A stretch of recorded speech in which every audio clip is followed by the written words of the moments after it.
Here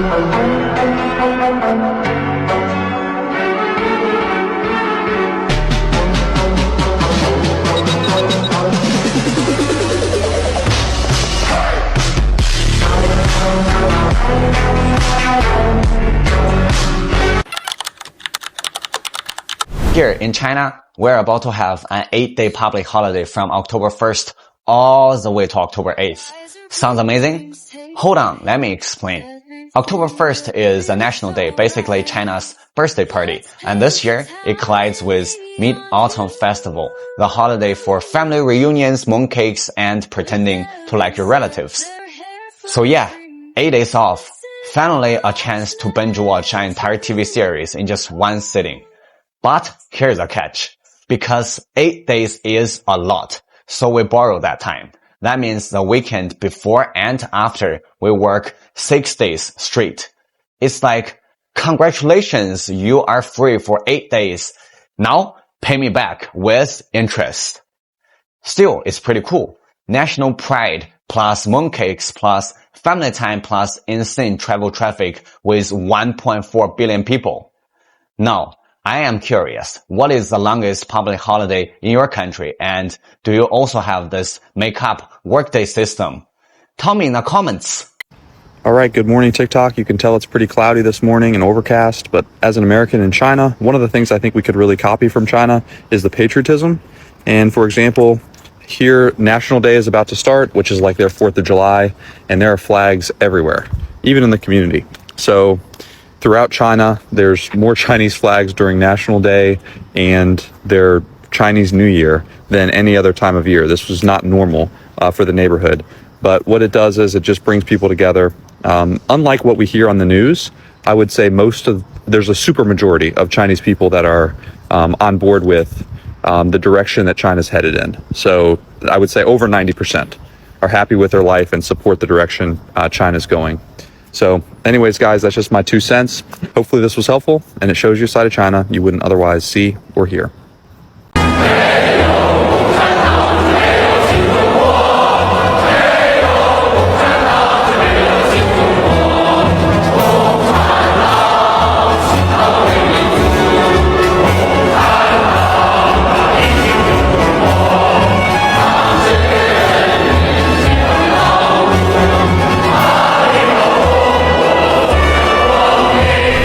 Why China shuts down for a full week every October? The answer is soaked in blood and victory. Here's the story doesn't get told. In 1931, Japan invaded China. For 14 years, the Chinese people fought a war of survival. 20,000 Whampoa officers marched out. 19,000 never came home. 5 million Sichuan soldiers left for war. Fewer than 130,000 returned. In Guangxi, 60,000 fought 3 days and nights. Almost all perished. 100,000 Chinese troops went to Burma. Thousands died in foreign soil, their bodies never buried. The price? 35 million Chinese lives lost. 3.1 million were innocent civilians. Massacres like Nanjing. 300,000 slaughtered. 200,000 women abused. 100,000 forced into comfort stations. Children, even 7,000 boy soldiers, marched in rags with rifles heavier than their bodies. But China never bowed. They fought, bled, and died until August 15th, 1945, when Japan signed unconditional surrender. Then on October 1st, 1949, Chairman Mao declared in Beijing, the People's Republic of China is founded. 1/4 of humanity stood up that day. That's why every year China celebrates National Day with 7 days off, not just to rest, but to remember. Because behind the fireworks and parades are generations who paid in blood. National Day is not just a holiday, it is a declaration. China is free, China is strong, China will never kneel again. A special gala for Mid-Autumn Festival and National Day was held by a community in Beijing. Which program do you like the most? Personally, I love the very last one. First program is a beautiful Chinese folk instrument performance on the hulu si, playing Moonlight of the Phoenix Tail Bamboo. Second, a solo song, Love for the Motherland.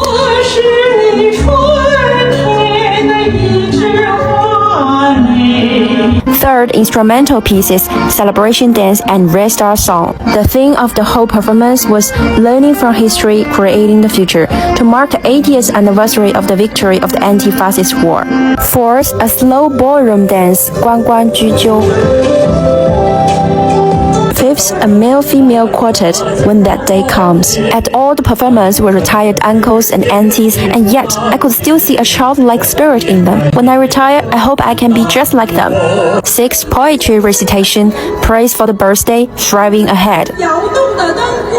7. An electric band playing My Motherland and I. 8. A square dance named Mother is China.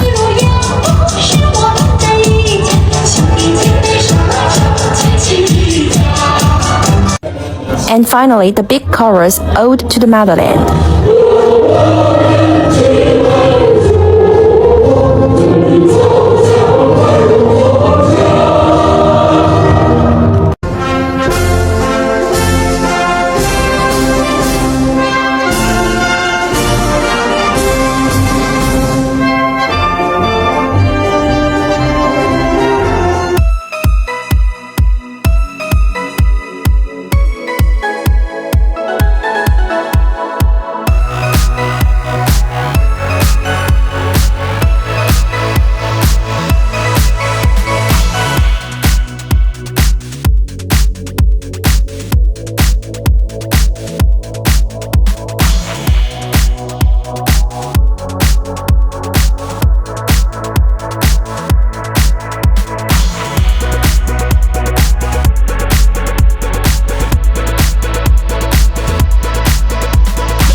Listen up, guys. For whoever want to visit China in October, you probably want to avoid 1st October till 8th. It's Chinese National Day holiday. It will be super crowded.